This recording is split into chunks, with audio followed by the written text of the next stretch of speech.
The day fades the way old roads do, quietly, without asking permission. Mist hangs over the garden, and I can smell rain that hasn't fallen yet.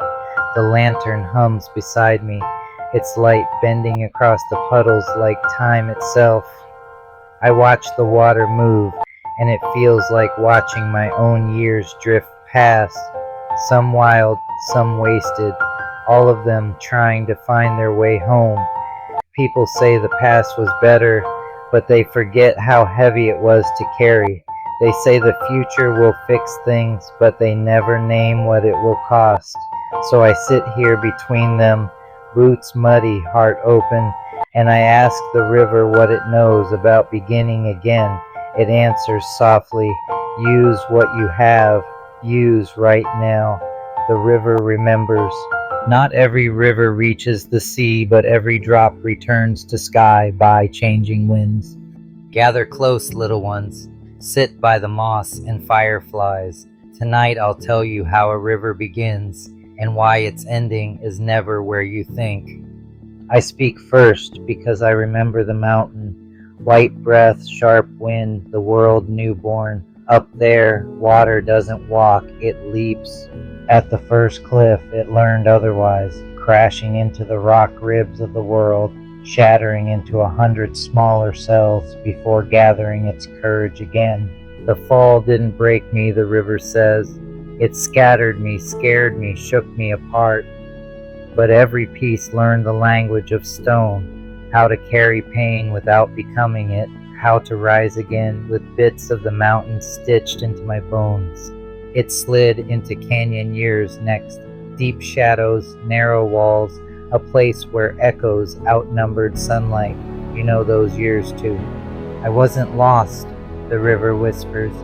I was learning how to walk in the dark, how to feel every stone and every shadow without letting any of them claim me, how to keep moving even when the darkness tried to wrap itself around my bones. Then came the wide land, slow bends, soft banks, the long quiet of growing older, not exciting, but honest. Slowness is not weakness, the river hums. It is depth finding its measure. But all rivers face the dry country eventually, where sun burns too hot and the ground steals more water than it gives back.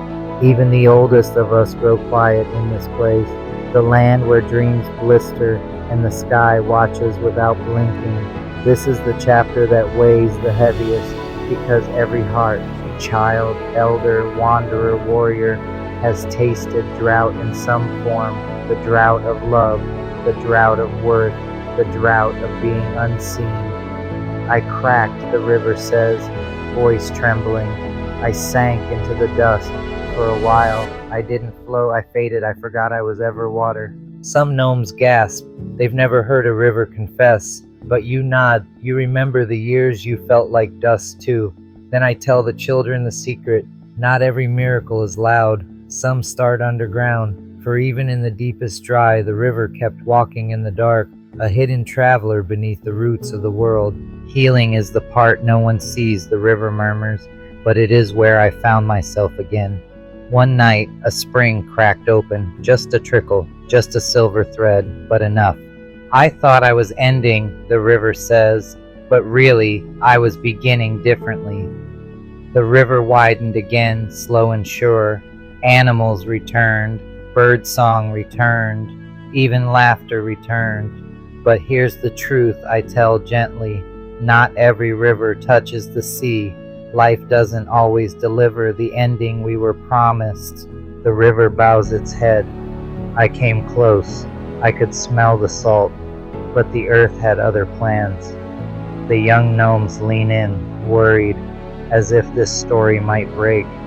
I shake my head and smile. Nothing breaks here, because even rivers that never reach the ocean still rise, as mist, as breath, as memory, back into the waiting sky. I return to light, the river sighs, relieved, and the mountain welcomed me home. Then I tell them the real ending. Every drop that keeps moving, even through shadow, drought, or silence, finds a way to rise again. So remember this, little ones, Your journey may not look like theirs or hers or his or mine, but if you keep going, you will return to sky. Return to sky. The little ones drift back toward the garden path, still whispering to each other about rivers and mountains, about endings that aren't endings, and journeys that change shape but never stop moving. The fox stretches. The peacock closes its tail like a book. Even the wind seems to breathe slower, as if it too learned something tonight. You lift your lantern, and the light feels different now. Not brighter, just truer. The mountain in the distance glows gold as if it recognizes you. The river recognizes you. The sky recognizes you. And for the first time in a long time, you recognize yourself. You walk back toward your fairy garden home with the children trailing behind you, each holding a flicker of what you gave them. Small sparks, but sparks all the same, because this is the way of things. We rise, we fall, we wander, we return.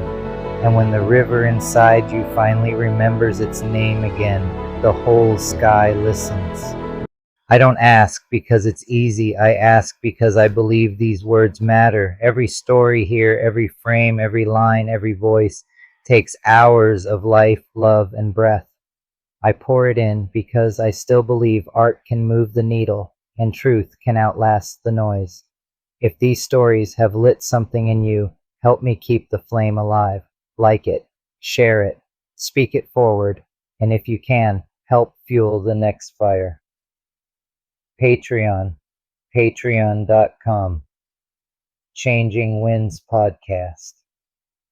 Ko-fi, ko-fi.com/Changing Winds Podcast. CashApp, Changing Winds Podcast. Venmo, at Changing Winds Podcast. Every spark matters. Every hand that reaches keeps the light alive. One planet, one family, one home.